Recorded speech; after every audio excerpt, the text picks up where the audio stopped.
c'est que chaque Français puisse manger à sa faim. L'inflation s'est enflammée. C'est sous perfusion, on n'a pas voulu voir la réalité. C'est une volonté des gouvernements de faire baisser la valeur de la monnaie parce que sans ça, les gouvernements ne pourront pas rembourser leurs dettes. On voit ça sans arrêt, la fin des grands cycles, la fin des grands empires. Toujours la tentation à la fin, c'est créer de la monnaie. Bien, ça nous amène à une folie monétaire. C'est quelque chose qui est en train de fausser l'économie mondiale. It will come. In due course. Ça y est, nous y voilà au crépuscule de ce long cycle économique. Les crises et leurs boucs émissaires se succèdent, mais le voile qui se lève nous révèle un monde fragile et désorienté. Impassible, Bitcoin poursuit sa fulgurante ascension, reprend son souffle, repart de plus belle, imposant jour après jour le langage d'une ère nouvelle. Je m'appelle Jacques-Édouard, bienvenue sur BTC Touchpoint. Chaque semaine, au travers de lectures et de conversations, je vous mets le pied à l'étrier. Je partage avec vous les savoirs fondamentaux pour comprendre Bitcoin.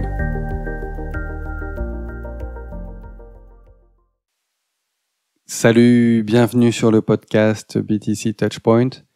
On poursuit comme prévu la lecture de la série Pourquoi Bitcoin de Thomas Strollheit. On avait pu apprécier le format court, la syntaxe fluide de ces textes, des petites démonstrations imagées des qualités de Bitcoin, mais aussi de super outils pour se familiariser avec Bitcoin, pour approfondir sa compréhension. Alors, je reprends sans attendre les 7 articles suivants que je ponctuerai parfois de brefs intermèdes que tu peux bien sûr zapper grâce au chapitrage de l'épisode. Allez, on y va. Pourquoi Bitcoin est le chemin vers la stabilité économique? Les monnaies nationales ne procurent aucune stabilité fiable. En 2021, le bolivar vénézuélien a perdu 99% de sa valeur face au dollar américain. Même la livre sterling a connu une volatilité de 17% en termes de hausse et de baisse par rapport au dollar sur la même période. En fait, s'agissant de leur fonctionnement, les monnaies nationales offrent très peu de sécurité, de facilité d'utilisation, de prévisibilité et en fait de stabilité. Aucune d'entre elles ne nous donne beaucoup de prévisibilité quant à l'évolution de leur masse monétaire et elles sont nombreuses, y compris le dollar, à avoir vu leur masse monétaire augmenter de façon massive ces derniers temps. Aucune n'est entièrement immune au vol par des escrocs ou résistante à la saisie par des autorités. Aucune ne peut se targuer d'être libre d'accès pour tous, sans autorisation. Il existe des réglementations imposant à ses détenteurs de s'identifier et de déclarer les utilisations prévues.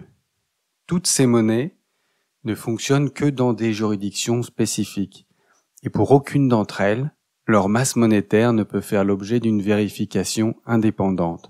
On en vient d'ailleurs même à se demander si les autorités en charge de ces monnaies nationales en connaissent précisément la masse actuelle. En résumé, les monnaies nationales ne sont pas stables du tout. Pourtant, Bitcoin est accusé d'être instable.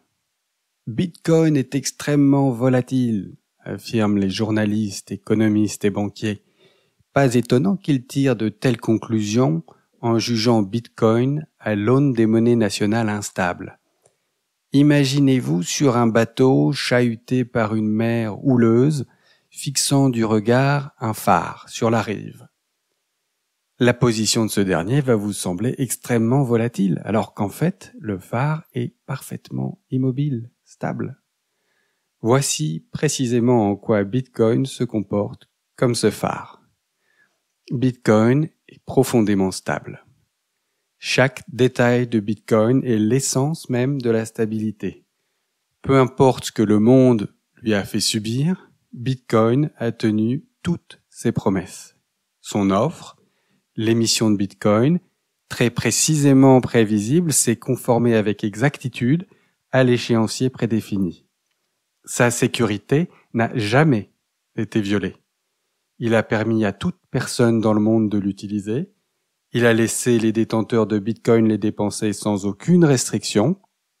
Il a permis à tout un chacun disposant d'un ordinateur basique de vérifier son offre monétaire indépendamment sans avoir à faire confiance à qui que ce soit.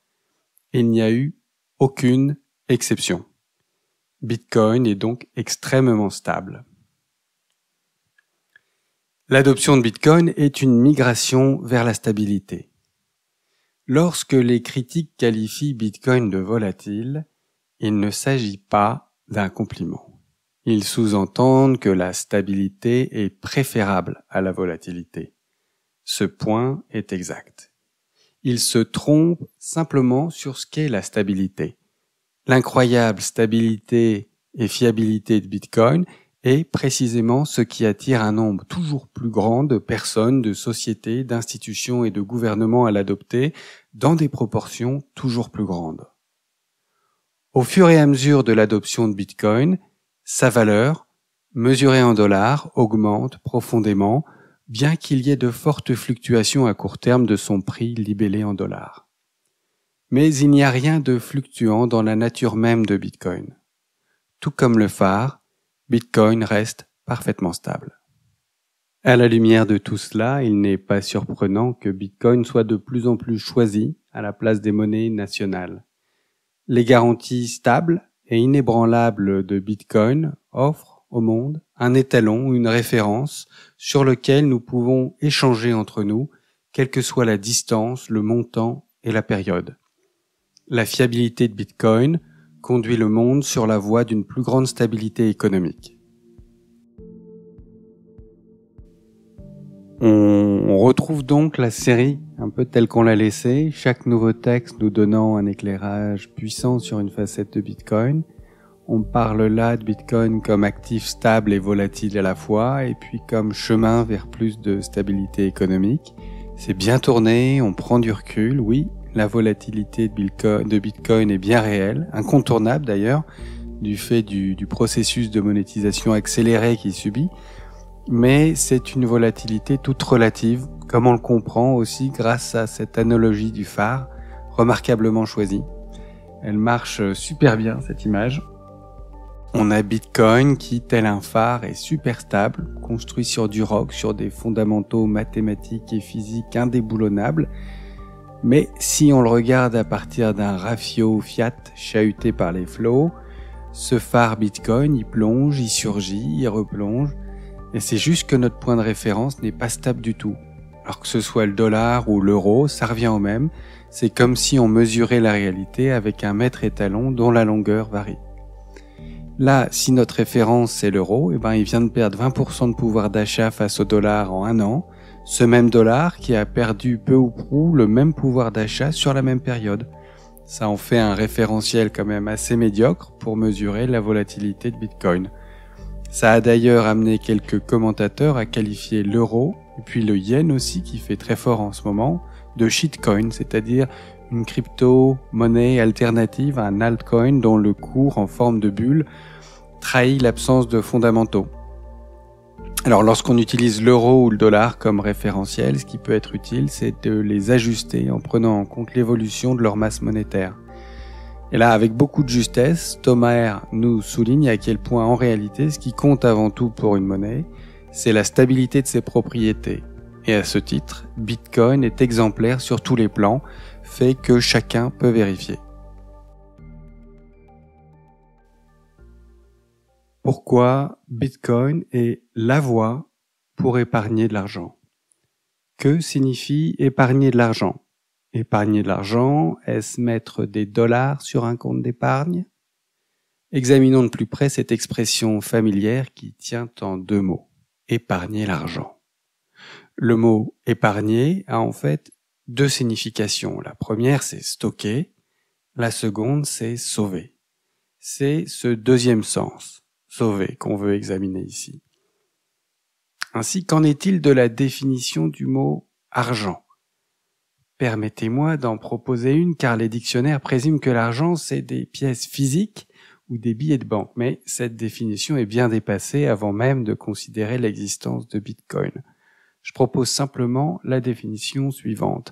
L'argent est un instrument que les gens utilisent pour stocker et transférer de la valeur économique.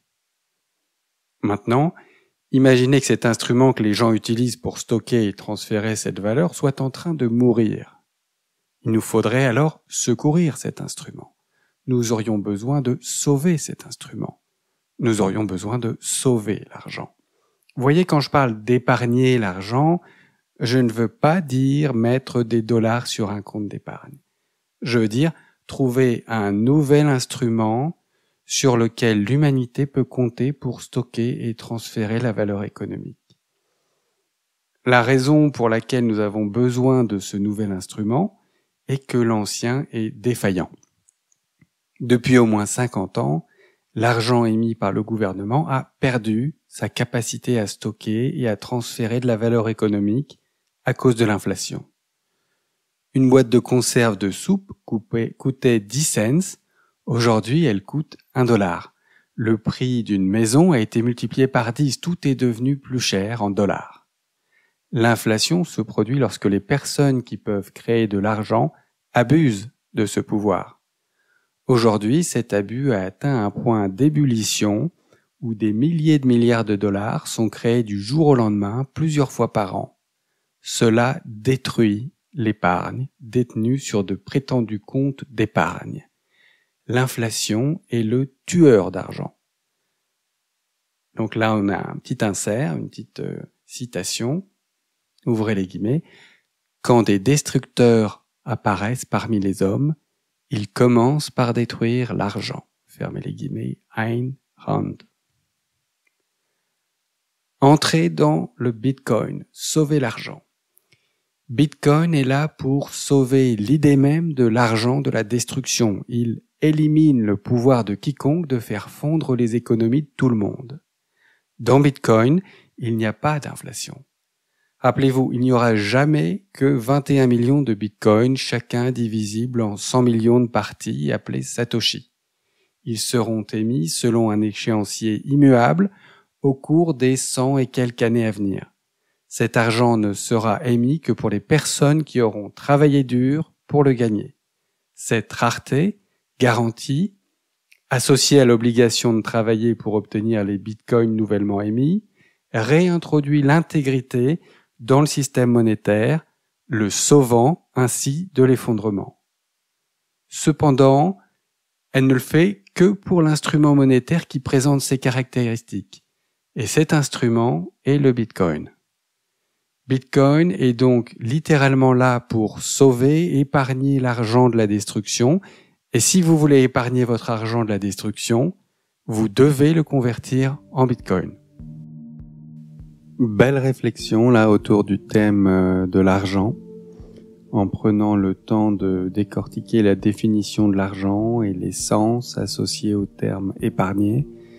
Et c'est vrai, je dois dire qu'en traduisant ce texte, je me suis demandé un moment si j'allais parvenir à préserver tout le sens, toute la subtilité de cette réflexion, avec dans Save Money l'idée qu'on peut épargner de l'argent, le stocker, en conserver la valeur dans le temps, mais aussi l'idée de secourir l'argent, notre argent menacé par l'inflation, sauver cette technologie si précieuse et fondamentale pour l'homme, pour la civilisation.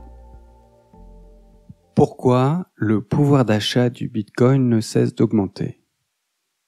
Vous travaillez, vous êtes payé avec de l'argent. Vous échangez votre argent contre le travail que d'autres personnes font. C'est ainsi qu'ils sont payés. Mais posez-vous la question, au fil du temps, l'argent avec lequel vous êtes payé permet-il d'acheter davantage du travail que d'autres personnes effectuent, ou moins? Si vous utilisez la monnaie de votre pays, la réponse est que l'inflation réduit ce que votre argent peut acheter. La masse monétaire augmente plus que la quantité de travail effectué, de sorte que plus d'argent permet d'acheter moins de travail. Certaines personnes essaient d'éviter l'inflation en choisissant de détenir des métaux précieux, comme l'or. La théorie sous-jacente est que le pouvoir d'achat de l'or devrait rester stable, puisque son extraction nécessite un travail qui est, pour l'essentiel, constant dans le temps.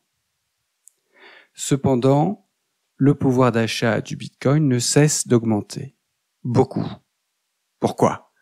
Eh bien, imaginez que l'on renverse tout le processus actuel de création de la monnaie.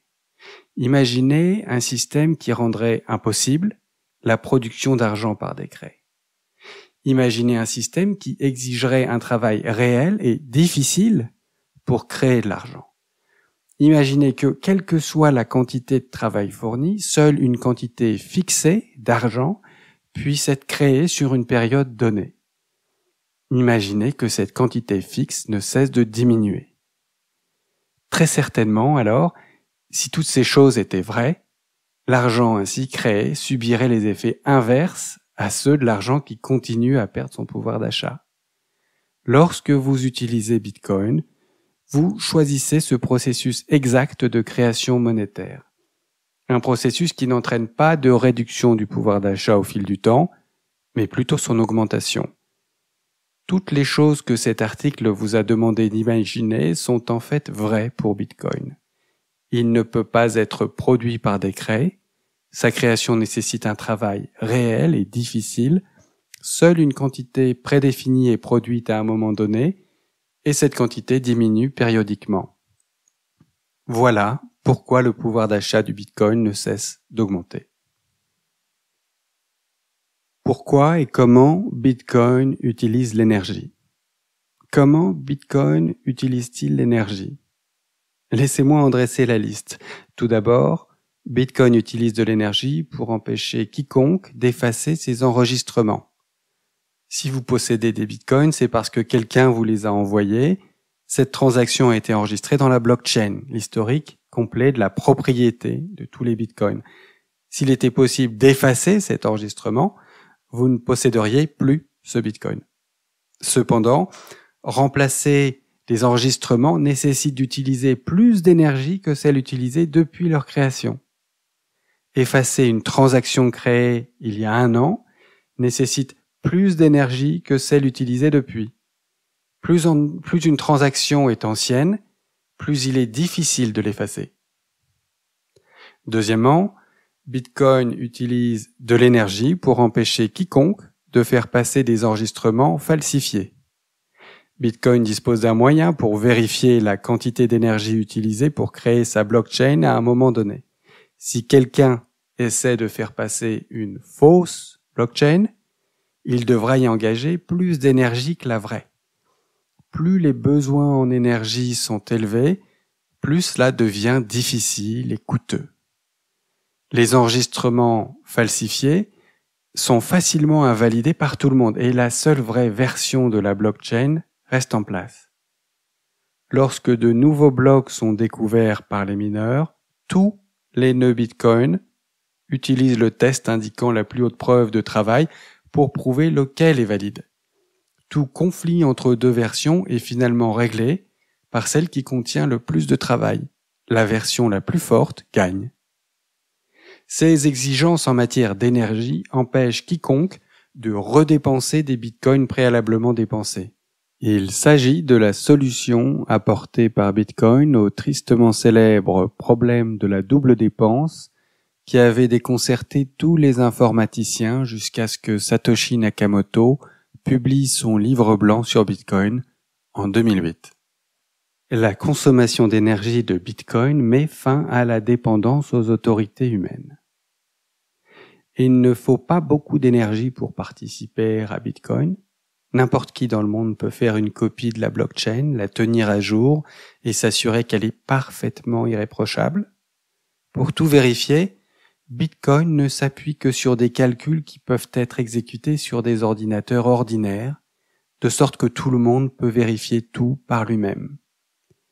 Parce que chacun peut pratiquement vérifier par soi-même, cette méthode de preuve de travail qui permet de déterminer la validité élimine la nécessité de faire confiance à une autorité humaine. Il s'agit là de la seule méthode connue permettant d'atteindre un accord parfait à l'échelle mondiale et libre de toute forme d'autorité humaine. Pourquoi les gens mettent de l'énergie dans Bitcoin? Les bitcoins sont très rares. Il n'y en aura jamais que 21 millions. Cette rareté les rend de plus en plus précieux. L'énergie n'est pas gratuite, mais il y a des gens qui choisissent d'utiliser une énergie coûteuse pour créer de nouveaux blocs valides. C'est ainsi qu'ils gagnent des bitcoins nouvellement créés. En d'autres termes, Le système Bitcoin paie les gens avec des bitcoins pour qu'ils mettent de l'énergie pour renforcer la sécurité de l'histoire du Bitcoin et l'enrichir. Comment tout cela s'articule? Bitcoin paie des personnes avec de l'argent rare pour qu'elles effectuent un travail. Ce travail renforce la sécurité de cet argent. Tous ceux qui utilisent cet argent rare bénéficient de ce travail car il rend leur argent rare encore plus sûr. Cela génère un cercle vertueux où le travail paie pour plus de sécurité et où cette sécurité accrue augmente la valeur de l'argent qui paie le travail afin d'augmenter sa sécurité. L'utilisation de l'énergie par Bitcoin est une partie intégrante et irremplaçable de son fonctionnement. Il utilise l'énergie pour garantir l'accord, la validité, la sécurité et la rareté à un degré jamais atteint sur Terre, conduisant ainsi à la création de la meilleure monnaie dans l'histoire. Donc, tous les termes abordés là dans ce recueil de textes, ils sont importants, ils participent également à notre bonne compréhension de Bitcoin. Toutefois, là, on touche à ces questions d'utilisation, de consommation d'énergie qui sont extrêmement sensibles. Le grand public s'imagine tout et n'importe quoi à ce sujet, son esprit étant largement contaminé par toutes les idioties relayées par des médias soit mal informés, soit mal intentionnés. Je connais plein de personnes qui se désintéressent totalement de Bitcoin, persuadés qu'ils sont que ça consomme une énergie dingue, que ça va faire bouillir les océans. Et il est vraiment crucial de rectifier ce malentendu majeur. On se rend compte aussi que nos dirigeants politiques au niveau national et ceux dont le job est de nous représenter à Bruxelles sont véritablement à mille lieues de comprendre ce qui se passe réellement. Il y a un tel fossé entre leur représentation du problème et la réalité qu'on se dit qu'en fait, c'est pas qu'ils sont bêtes, c'est juste qu'ils sont tenus de soutenir une position donnée, celle de leur parti. Parce que les données de terrain, le marché, ça nous raconte totalement une autre histoire. C'est une histoire où Bitcoin a de la valeur pour les gens, en bonne partie parce qu'il sécurise comme jamais l'épargne de tous, partout et pour toujours. Et ça justifie une dépense énergétique importante. Et au-delà de ça, Bitcoin permet 1000 autres choses que le système monétaire actuel est bien incapable de faire. Et ça aussi, ça vaut tout l'or du monde, et en tout cas, au moins, toute l'énergie que l'extraction de l'or occasionne. Donc, il y a l'aspect quantitatif, d'une part, et puis de l'autre côté, il y a l'aspect qualitatif, où la surprise est de taille, immense, tellement incroyable, qu'elle en devient quasi insultante pour les opposants Bitcoin, qui dans bien des cas se retrouvent égarés dans un état de dissonance cognitive avancée qui les plonge alors dans un déni total. La surprise en question, c'est que, chiffre à l'appui, Bitcoin est une technologie providentielle pour le secteur de l'énergie. Ce dernier découvre avec joie que Bitcoin et son minage par la preuve de travail constituent le meilleur catalyseur de la transition énergétique qui soit. Bitcoin, quoique continuent à en penser ses détracteurs, est une technologie gigabonne pour l'environnement. Point. Le truc est super bon pour l'économie. Pas besoin de subventions, pas besoin de programme gouvernemental aussi coûteux qu'inutile pour sauver la planète, pas besoin de taxes ni d'impôts. Bitcoin fait le job. Et le texte qui suit là l'explique et l'illustre parfaitement. Pourquoi la consommation d'énergie de Bitcoin est bénéfique pour notre environnement. La civilisation humaine a besoin d'énergie. Exploiter l'énergie est l'essence même d'une civilisation humaine florissante sur Terre. Sans une énergie abondante, nos vies seraient froides, courtes et misérables, et nous serions beaucoup moins nombreux, ce qui serait triste. Bitcoin privilégie l'énergie la plus propre. Bitcoin utilise l'électricité comme énergie dans le processus de minage. Il existe de nombreuses façons de produire de l'électricité propre et inoffensive, notamment l'énergie nucléaire, hydraulique, éolienne et solaire. Ces sources d'électricité sont en fait moins chères à la marge que les combustibles fossiles. En effet, aucune d'entre elles ne nécessite l'extraction et le transport coûteux de millions de tonnes de combustible. L'extraction de Bitcoin est une activité extrêmement compétitive. Ainsi, par nécessité économique, les mineurs doivent utiliser les sources d'électricité les moins chères disponibles. Et comme les formes d'électricité les moins chères sont aussi les plus propres, les mineurs de Bitcoin sont obligés d'utiliser ces sources propres. Bitcoin est une utilisation justifiée de l'énergie. Bitcoin utilise effectivement beaucoup d'énergie et il est totalement transparent sur la quantité d'énergie qu'il utilise. Il n'essaie pas de dissimuler sa consommation d'énergie. Cette transparence en fait une cible facile à critiquer. Imaginez un instant si d'autres institutions comme les banques et les gouvernements faisaient preuve d'une telle transparence sur leur consommation d'énergie. L'utilisation énergétique de Bitcoin offre une valeur que rien d'autre au monde ne peut offrir. C'est une monnaie mondiale, fiable, sûre et saine. Bitcoin est bien supérieur à notre système monétaire actuel, et cela n'a pas de prix. Bitcoin encourage un usage responsable de l'énergie. Comme la valeur du Bitcoin augmente avec le temps, il encourage l'épargne et décourage le gaspillage. Ces incitations réduisent les dépenses irresponsables que les monnaies inflationnistes entraînent, des dépenses qui gaspillent l'énergie et polluent notre environnement. Bitcoin stabilise notre accès à l'énergie. Les centrales électriques produisent un flux d'énergie en grande partie constant. Cependant, notre demande en électricité varie fortement au cours de la journée et au fil des saisons. Lorsque nous dormons, nous éteignons les lumières et utilisons moins d'électricité. Lorsque les conditions météorologiques sont extrêmes, nous allumons nos appareils de chauffage et nos climatiseurs et consommons davantage d'électricité. Cette variation est incompatible avec le fonctionnement des centrales et des réseaux électriques. Maintenant, pour la première fois dans l'histoire, il existe une solution à ce déséquilibre, le minage de Bitcoin. Le minage permet aux centrales électriques de fonctionner au maximum de leur capacité, indépendamment de la fluctuation de notre demande. En outre, le minage paye une électricité qui serait autrement gaspillée. C'est un facteur d'amélioration sur un plan économique, tant pour les exploitants de centrales que pour leurs clients. Cela stabilise l'offre, la demande et les prix.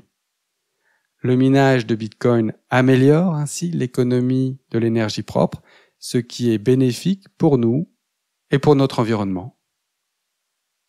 Bitcoin améliore notre accès à l'énergie. En améliorant l'économie de la production d'énergie propre, Bitcoin encourage la construction de centrales électriques propres, plus nombreuses et plus grandes, remplaçant ainsi l'utilisation de centrales plus anciennes et plus polluantes. En fait, Bitcoin rend même possible la construction de centrales électriques propres qui ne seraient pas construites autrement et verrait les gens forcés à utiliser des alternatives plus polluantes. C'est particulièrement vrai pour les petites populations isolées qui doivent compter sur des sources d'électricité polluantes à petite échelle, comme des groupes électrogènes diesel. Vu que le minage de Bitcoin peut payer pour n'importe quelle quantité de production d'électricité, il peut désormais devenir tout à fait pertinent de construire des centrales propres, lesquelles n'auraient pas été économiques à construire autrement. Par exemple, l'énergie géothermique volcanique propre du Salvador est utilisée pour l'extraction de Bitcoin, bien avant que la population locale ne demande cette électricité. Bitcoin change radicalement notre paysage énergétique pour le mieux. Pourquoi Bitcoin est-il le plus grand gladiateur du monde ? Bitcoin est confronté à des attaques incessantes.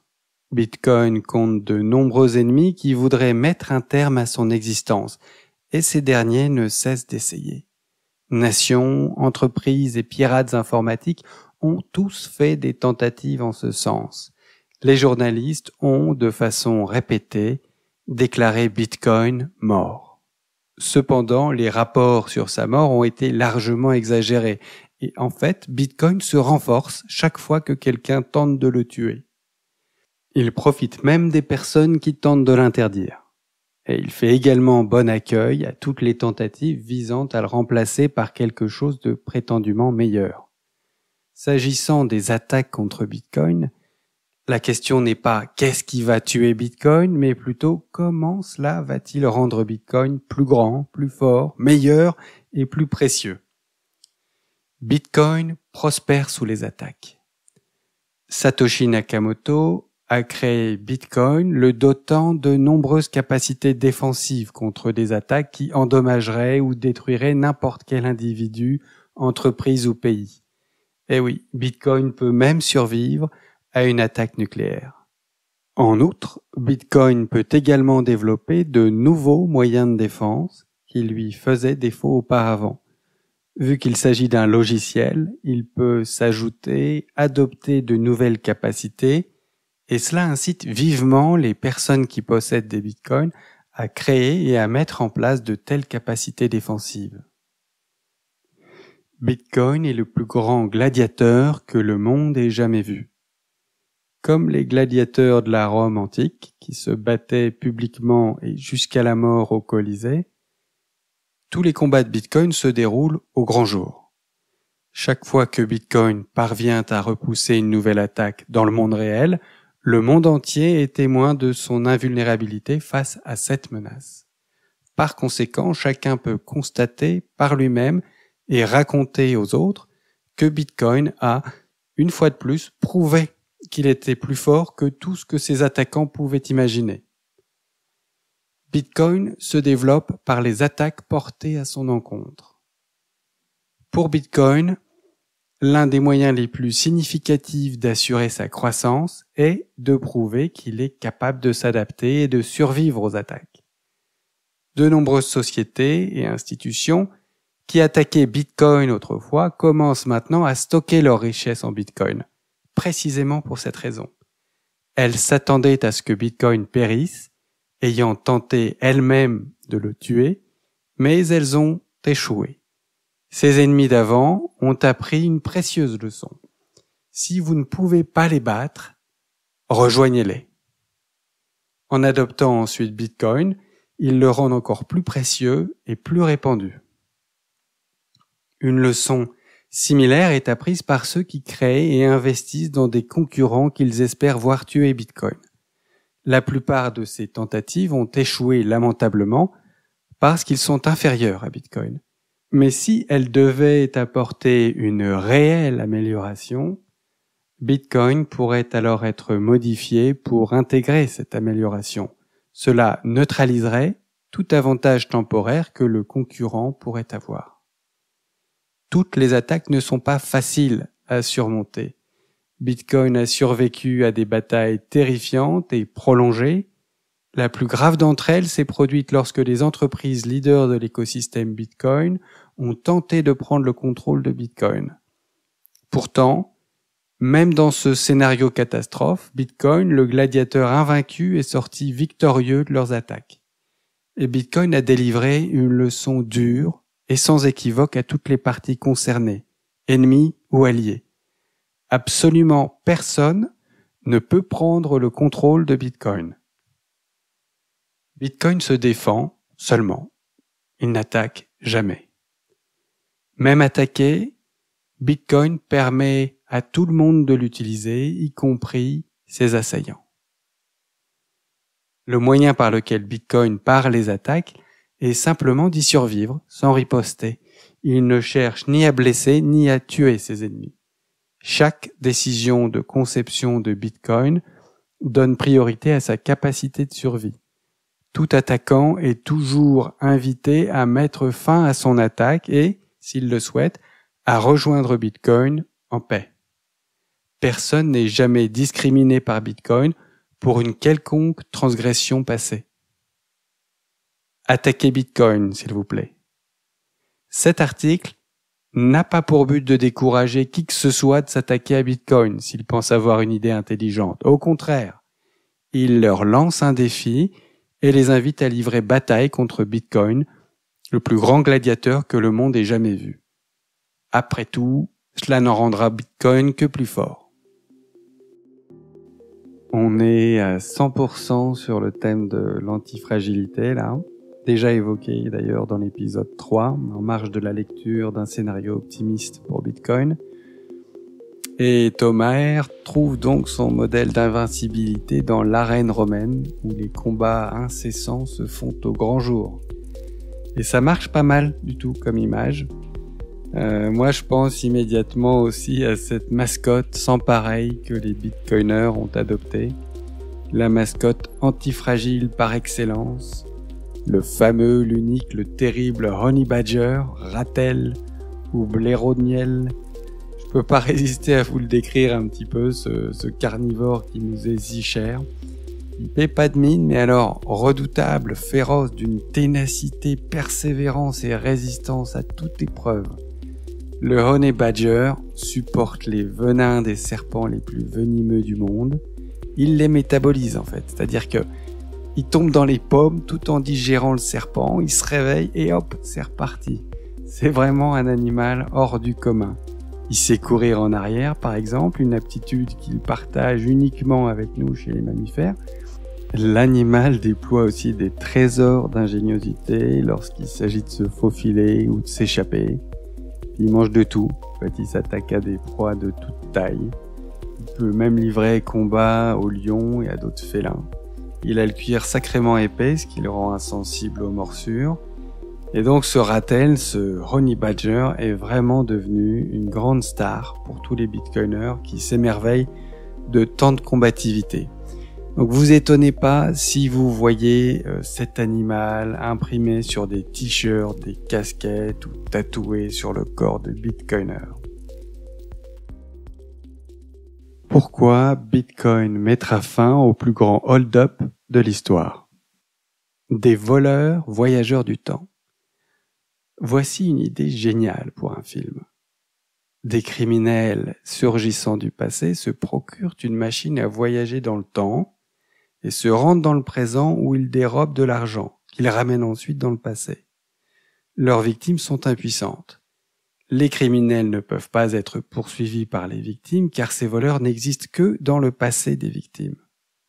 En outre, les victimes ne se souviennent même pas qu'on leur a volé leur argent, elles sont simplement plus pauvres.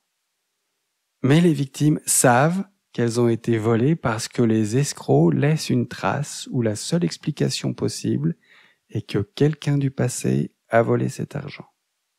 Chacun sait qu'il a été volé parce que chacun doit de l'argent pour des choses qu'il n'a jamais achetées. Tous se retrouvent simplement à devoir de l'argent pour des choses qui ont été consommées par quelqu'un d'autre avant même leur propre naissance. Il faut donc que quelqu'un dans le passé ait acheté quelque chose dont les victimes doivent maintenant s'acquitter. Êtes-vous prêt à prendre une bonne claque? Cette machine à voler de l'argent et les escrocs qui l'utilisent existent dans le monde réel. Les escrocs l'ont utilisé dans le passé pour vous voler, et il y a d'autres escrocs comme eux dans le présent qui l'utilisent en ce moment pour voler les gens dans le futur. Nous pouvons voir la marque indiscutable de ce crime.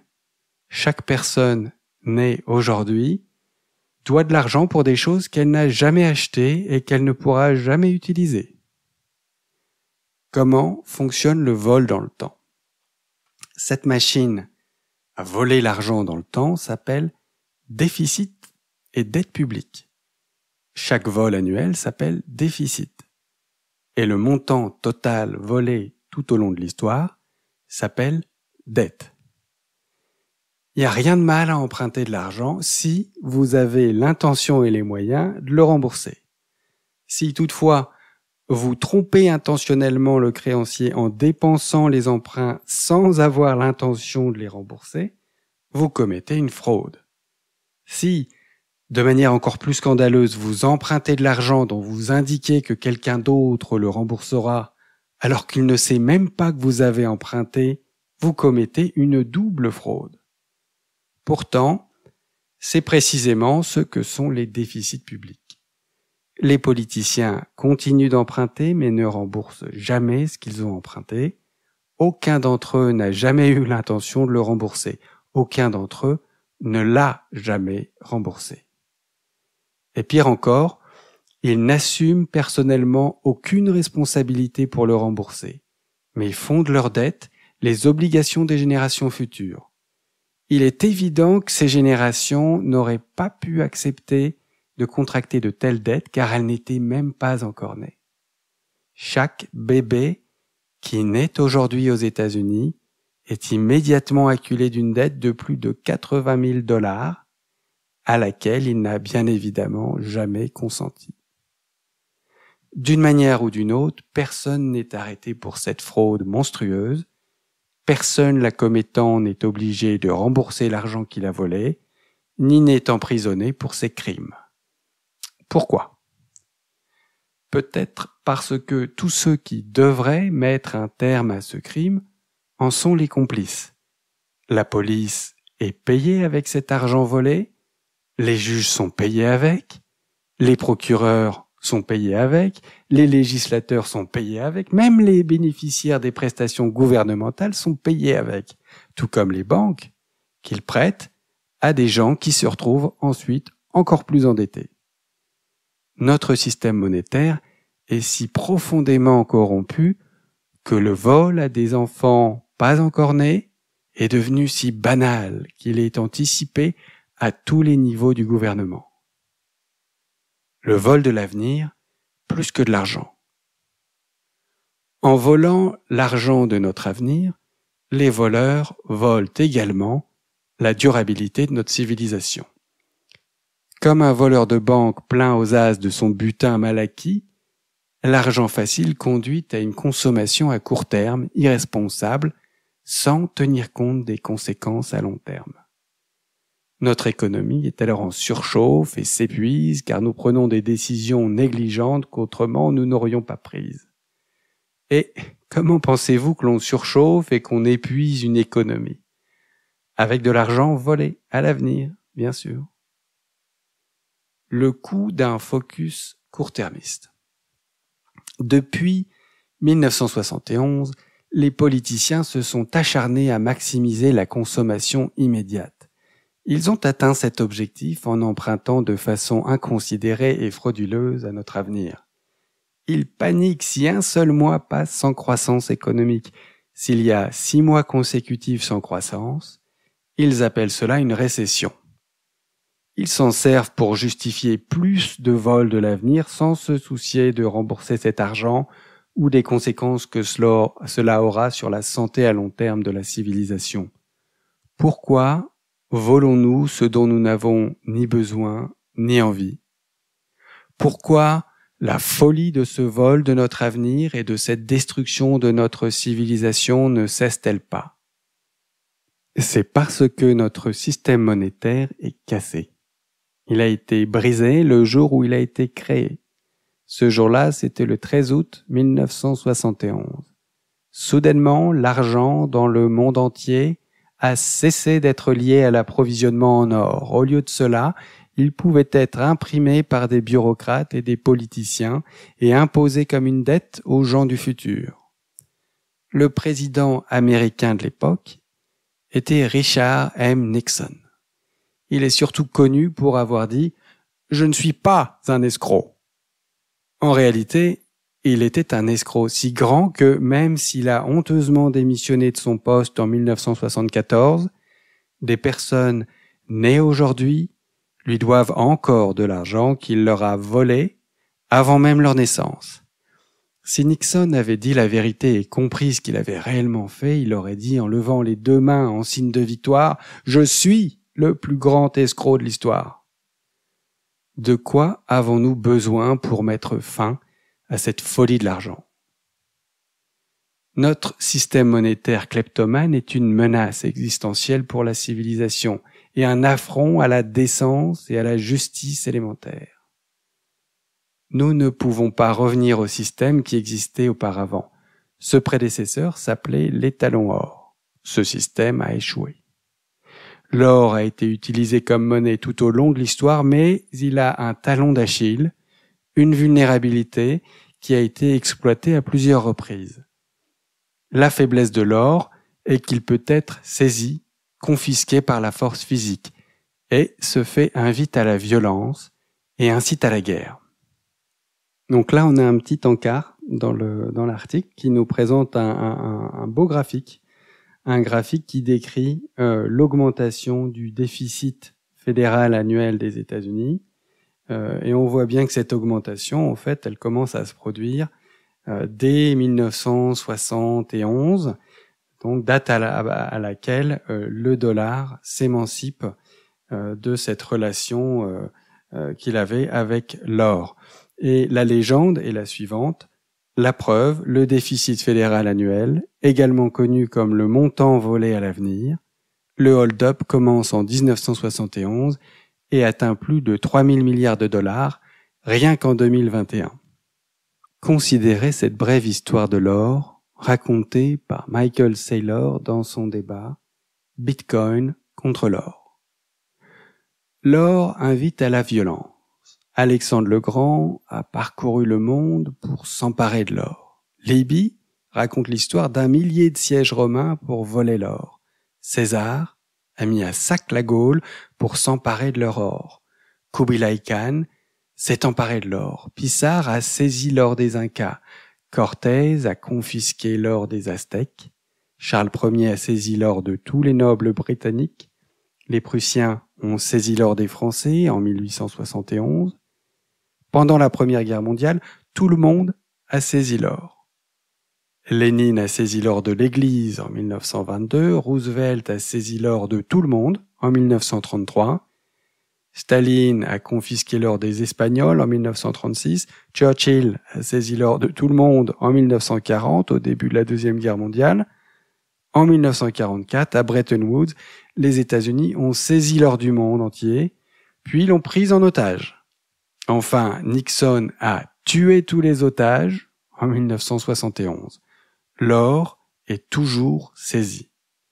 Bien qu'il ait conservé sa valeur sur de longues périodes, la propriété réelle de l'or a changé de main trop souvent au cours de l'histoire par le biais d'une confiscation physique plutôt que par un échange volontaire. Bitcoin désactive la machine temporelle à voler l'argent, pour toujours. Enfin, il existe désormais une solution à tout cela. Pour la première fois dans l'histoire, un système monétaire a été conçu pour résoudre les faiblesses de tous les systèmes précédents. Il résout les problèmes de l'or, qui invitait à la violence et à la guerre. Il résout les problèmes de l'argent basé sur la dette, qui invite au vol dans le temps et à la myopie. Ce système parfaitement conçu est Bitcoin. Nous n'avons plus à laisser quiconque voler l'avenir de nos enfants ou ruiner notre civilisation, plus jamais. Contrairement à l'or, Bitcoin est insaisissable. Ni toute la puissance militaire du monde, ni toute sa puissance informatique ne peuvent confisquer ne serait-ce qu'un seul Bitcoin. Aucune force ne peut non plus emprunter des Bitcoins inexistants et qui n'existeront jamais en prétendant que les générations futures paieront cette dette. Lorsque l'étalon Bitcoin remplacera la monnaie basée sur la dette, tous ces effets destructeurs cesseront. Nous profiterons alors tous d'une économie capable de se refroidir en cas de surchauffe. Nous profiterons d'une civilisation où les nouveaux gains d'efficience ne seront pas dérobés au profit de stimulus inutiles. Nous bénéficierons des incitations de Bitcoin à générer une énergie abondante et propre. Bitcoin débarrassera le monde des institutions et des pratiques qui ont osé voler les citoyens sans défense, pas encore nés même du futur.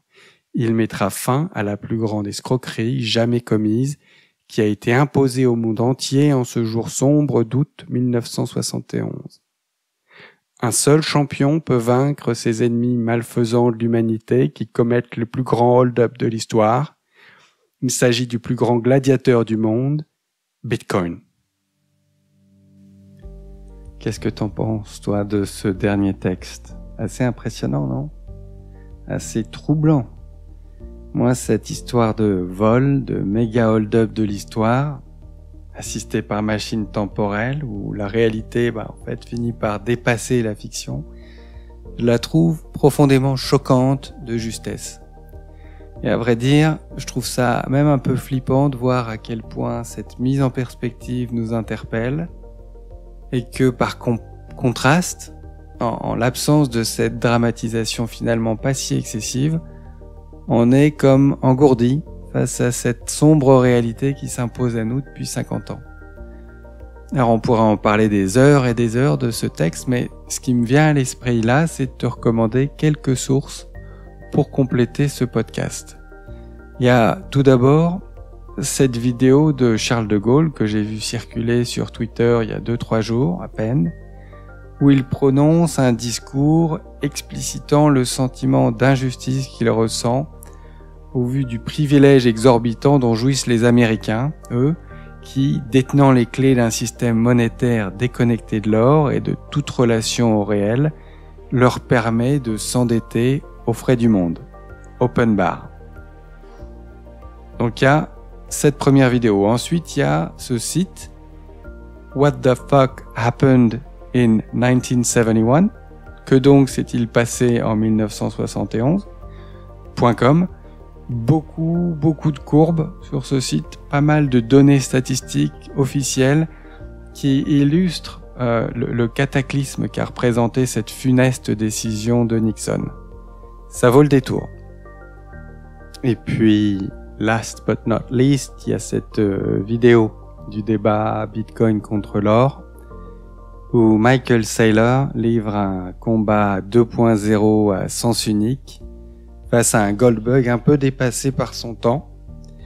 Alors Michael Saylor, si tu ne le connais pas, c'est vraiment quelqu'un qu'il va falloir découvrir assez prochainement dans d'autres contextes que ce débat. En fait, il y a vraiment beaucoup d'entretiens où Michael Saylor est absolument épatant de par toutes ses qualités d'éducateur sur le Bitcoin.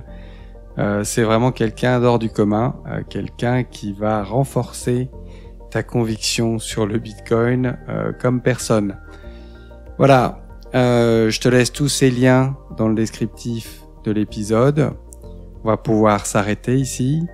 Personnellement, je prends beaucoup de plaisir à relire Thomas Trolight et puis à réfléchir un petit peu à la portée de ses textes. J'espère que ça te plaît aussi. Merci en tout cas de suivre ce podcast et puis continue à le faire connaître autour de toi si tu sens que ça peut intéresser, que ça peut être utile. Concernant cette lecture, il nous reste une bonne moitié du recueil Pourquoi Bitcoin à lire. Ça devrait prendre à peu près 2 épisodes. De quoi apprendre encore un tas de trucs et de prendre conscience de choses importantes ensemble. Et d'ici là, je te souhaite le meilleur. À plus.